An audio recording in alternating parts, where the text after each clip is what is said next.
Улсын онцгой комиссийн орлогч дарга бөгөөд онцгой байдлын ерөнхий газрын дарга хөшөөч генерал Ариун буюу өнөөдөр Дархуул аймагт ажиллаа. За энэ үеэрээ онцгой байдлын албаны бие бүрэлдэхүүндээ уулзсан гамшигаас хамгаалах сүрэн төсвөрлөх чиглэлд болон онцгой байдлын албыг бэхжүүлэх чиглэлд Монгол Улсын засгийн газраас болон онцгой байдлын ерөнхий газраас авч хэрэгжүүлж байгаа ажлын талаар танилцуулж зарим чиглэлээр мэргэжлийн зөвлөгөө өгсөн юм а.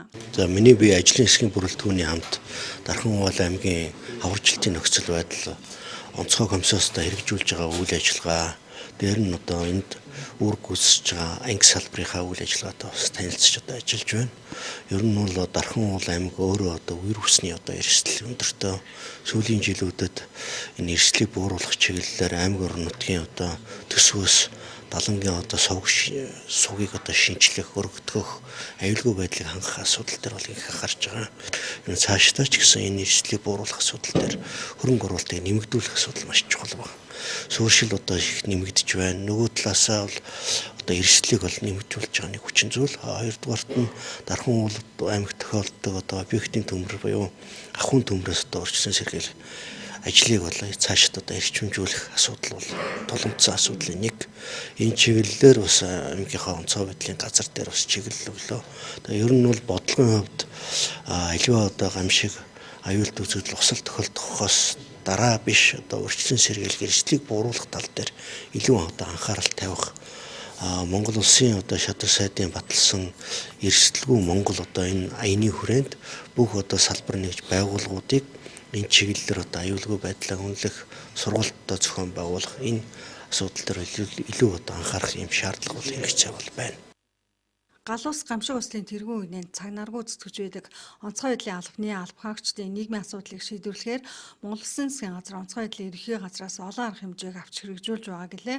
За тухайлах юм бол онцгой байдлын албаныхныг орон сууцчлуулах дэд хөтөлбөрийг хэрэгжүүлэхээр төлөвлөсөн. За хөтөлбөр хэрэгжихэд эхний ээлжинд 900 гаруй албаагчийг орон сууцанд хамруулахаар зорж байна гэлээ.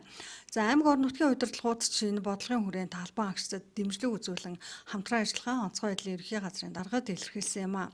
За мөн цалин үлсийг ч үе шаттай нэмэгдүүлсээр байгаа гэлээ. За өнгөрсөн хугацаанд офицер бүрэлдэхүүний цалин 103 хувиар, за харин ахлагч бүрэлдэхүүний цалин 120 гаруй хувиар нэмэгдүүлжээ. Онцгой байдлын албаа бол одоо ган зууд, гашуун зовлон бүх юмтай л одоо нүүр тулдаг. Эрсдэл бүхтэл одоо хамгийн түрүүн одоо очиж үүрэг гүйцэтгэх юм онцлогтой алба. Тийм учраас албаагчдын нийгмийн баталгааг хангах асуудал их чухал.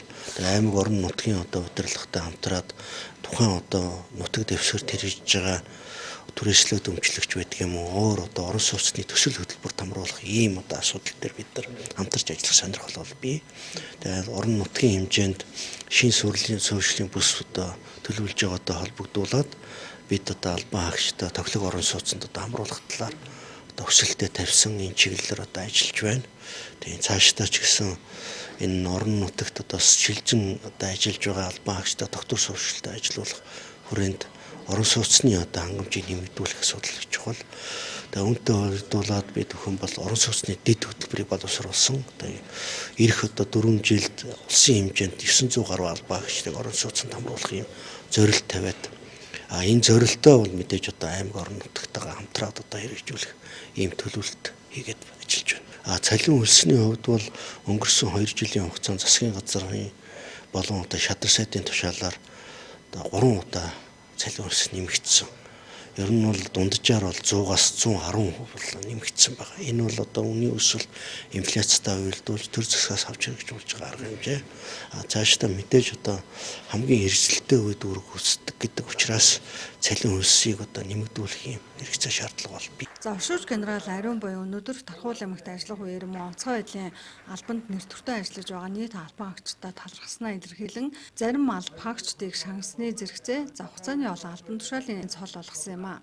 За мөн хараа голын эрэг дагуу завт болон хөдөлгөөн тэргуулийн үүрэг гүйцэтгэж байх үедээ бага насны 3 хүүхэд 2 иргэний амь насыг аварсан галт өмөр унтраах аврагт 54 дугаар ангийн аврагч галс нуугч ахлагч од сүрэнг Монгол Улсын ерөнхийлөгчийн зарилгаар шудраг журам медалаар шангасыг гартуулах гэсэн юм а. Монгол Улсын шадар сайдын тушаалаар 6 сарын 1-ээс 9 сарын 1-ний хооронд завьт эргүүл буюу голын усны эрэг дагуу явж байгаа иргэдийг авраг хамгаалах эргүүлээр явж байгаа. 8 сар 24 оны 8 сарын 11-ний өдөр 2 энгийн иргэн 3 хүүхэд тэгээд нөгөө хамтарч ажилладаг байгууллага эрүүл мэндийн газар, байгаль орчны газар, цагдаагийн байгууллага завьт эргүүлээ хийж явах явцад 5 иргэн живж явах үед авраа хамгаалсан. Тэгээ өнөөдөр шудраг журам медаль шагнагч байна. Би одоо 19 оноос хойш одоо 6 дахь жилдээ ажиллаж байгаа. За албаа нэр төртэй хаагаад ажиллаа явж байгаа баярлалаа. Тэгээд өргөсөн даргатай үнэнч байж иргэдийн амнаас авраа хамгаалж байгаа л баярлалаа та. Онцгой байдлын албаны хошид цолоо шагналаа ахлах офицерын тоонд орлоо. Тэгээ энэ онцгой байдлын албанд нийт одоо 17 дахь жилдээ ажиллаж байна. Гал сүнөгчөөс офицер одоо офицероос ахлах офицерын тоонд орсон маш их бахарч байна. Маш их баярлалаа. Иргэслийн бархал бол бид нар яг хүний амнаас эд хөрөнгөний төлөө авраа хамгаалдаг. Энэгээр бид нар их бахарч явдаг. За мөн бас энэ дашрамд хэлэхэд бас их нэрвэнээс энэ онцгой байдлын албанд бас мөр зэрэгцэн хамтарч ажилладаг. Тэгвэл бас мөн хадам аав маань бас аавах үргэлжлэлийг хийгээд ингээд ахлах цол офицер цолд хүрсэндээ маш их баяртай байна. Нийт хамт олондоо маш их баярлалаа. Та бүхнийхэн дэмжлэгтэйгээр энэ албанд одоо зэрэгтэй ажиллаж байгаа шиг бахархаж байна. За мөн энэ үеэр Дархуул аймгийн онцгой байдлын газрын 2 албан агчийн арга гэрт тус бүр 2 сая төгрөгийн бүцэлгүй тусламж үзүүллээ.